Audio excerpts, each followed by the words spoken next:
கர்த்தரும் மறுமரட்சகருமாயிருக்கிற இயேசு கிறிஸ்துவின் மேலான நாமத்திற்கு மகிமை உண்டாவதாக. உங்கள் அனைவருக்கும் உழவர் தின அன்பின் வாழ்த்துக்கள்.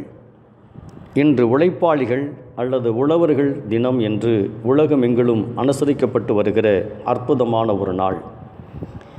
எதற்காக இந்த நாள் கொண்டாடப்பட்டது என்ற சரித்திரம் ஒரு பக்கத்தில் இருந்தாலும், உழைப்புக்கு மிகவும் முக்கியத்துவம் கொடுக்க வேண்டிய ஒரு அற்புதமான ஒரு நாள். இந்த நாளை என்னால் மறக்க இயலாது. ஏனென்றால் என்னுடைய வாழ்வில் ஆண்டவராக இயேசு கிறிஸ்துவனுடைய அன்பையும் இரக்கத்தையும் பெற்று அவருடைய வேலையை செய்வதற்காக முழு நேரமாக ஊழியத்திற்கு என்னை உழைப்பதற்கு அர்ப்பணம் செய்யப்பட்ட நாள். அன்று முதல் இன்று வரையிலும் ஆண்டவராகிய தேவனுடைய பணியை என்னால் என்றளவு உத்தமமாக செய்து இக்காலங்கள் வரையிலும் ஓடுவதற்கு கர்த்தர் இரக்கம் பாராட்டியிருக்கிறார். ஆதலால் இந்த உலகத்தில் உள்ள அனைத்து மக்களும் ஏதாயிலும் ஒரு வேலைகளை செய்து கொண்டிருக்கிறார்கள். அவருடைய உழைப்புக்கு ஏற்ற பலனை அனுபவித்து வருகிறார்கள். யாருமே வேலை செய்யவில்லை என்று சொல்ல முடியாது. பிறரை ஏமாற்றுகிறவனும் அது ஒரு வேலை செய்கிறான்.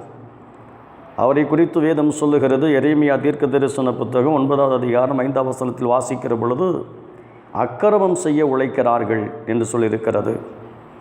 பாவத்தை செய்து பிறரை அழித்து பிறரை ஏமாற்றி வாழக்கூடியவன் அவனும் உழைக்கிறான்.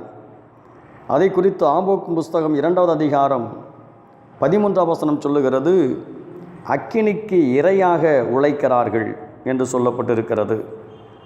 ஆகவேதான் வெளிப்படுத்தின் விசேஷத்தில் வாசிக்கிற பொழுது, அவனவனுக்கு அளிக்கும் பலன் என்னோடு கூட வருகிறது என்று இயேசு சொல்லுகிறார். அன்பானவர்களே, ரோமருக்கு நிருபம் 6வது அதிகாரம் 23வது வசனம் சொல்லுகிறது, பாவத்தின் சம்பளம் மரணம்.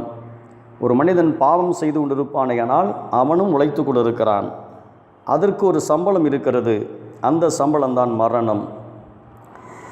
உழைப்பு என்று சொல்லுகிறதை யோபின் புஸ்தகம் 23ஆம் அதிகாரம் 4வது வசனத்திலிருந்து 6வது வசனம் வரையிலும் வாசிப்பீர்களேயானால், எவ்வளவு தண்ணீரால் ஏற்படுகிற அழிவு ஏற்பட்டாலும், தண்ணீரே இல்லாத ஒரு சூழ்நிலைகள் வந்தாலும், அவை எல்லாவற்றையும் ஒரே நிலையில் நஷ்டத்தையும் லாபத்தையும் ஒன்று போல நினைத்து கொண்டு தேசத்தில் பூமியின் மேல் அழகான நல்ல தானியங்களையும் பூமிக்கு கீழ் பொன் விளையும் பூமியாகவும் அவன் மாற்றுகிறான் என்றால் அதுதான் விவசாயினுடைய திறமை என்று யோபின் புஸ்தகத்தில் சொல்லப்பட்டிருக்கிறது. பிரியமானவர்களே, இந்த உலகத்தில் உழைக்கிற உழைப்பை குறித்து ஏசாயா தீர்க்க தரிசன புத்தகம் 65வது அதிகாரம் 23வது வசனத்தில் வாசிக்கிற பொழுது, அவர்கள் விருதாவாக உழைப்பது இல்லை என்று சொல்லப்பட்டிருக்கிறது. காரணம், அவர்கள் சந்தானமும் கர்த்தரால் ஆசீர்வதிக்கப்பட்ட சந்ததியாயிருப்பார்கள் என்று சொல்லுகிறார். ஏசாயா தீர்க்க தரிசன புத்தகம் 49வது அதிகாரம் 4வது வசனத்தில் வாசிக்கிற போது, விருதாவாக உழைக்கப்படுவது இல்லை, விகற்பமும் வீணுமான சூழ்நிலைக்குள்ளாக இருக்கிறதை போல என் வாழ்க்கை அமைந்து விட்டாலும் என் நியாயம் கர்த்தரிடத்திலும் என் வெலன் தேவனிடத்திலும் இருக்கிறது என்று சொல்லுகிறார். ஆதலால் உண்மையும் உத்தமமாய் உழைக்கிற அத்தனை மனிதர்களுக்கும் இந்த பூமியில் கிடைக்க வேண்டிய ஆசீர்வாதத்தை ஆண்டவர் கொடுக்கிறார். அதை தாண்டி எப்படி பாவம் செய்கிறவன் தன் ஆத்துமாவை கெடுத்து கொள்ளும்படி 2ஆம் மரணத்திற்கு சொந்தக்காரனாகிறானோ, அதே போல பரிசுத்த வேலைக்காக தன் வாழ்க்கையை அர்ப்பணம் செய்து கொண்டவர்களும் உழைக்கிறார்கள். இதை குறித்து வேதம் என்ன சொல்லுகிறது?